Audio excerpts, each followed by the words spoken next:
ভালোবাসে, যারা সিলেম নেয়। এই জন্য আমাদের দরকার দলবদ্ধভাবে আল্লাহর প্রতি সংগ্রাম করা।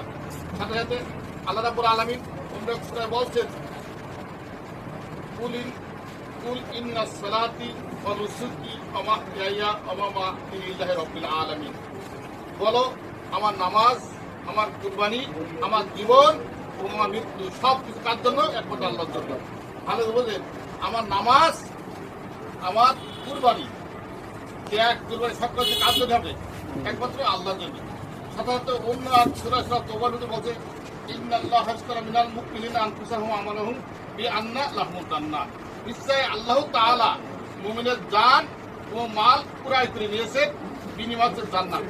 প্রিয় উপস্থিতি, সূরা তাওবার ভিতরে আল্লাহ রাব্বুল আলামিন বলেন, মুমিন কাল কিয়ামতের মাঠে তার জান এবং মাল দেবে, আর এর বিনিময়ে আল্লাহ দেবে জান্নাত।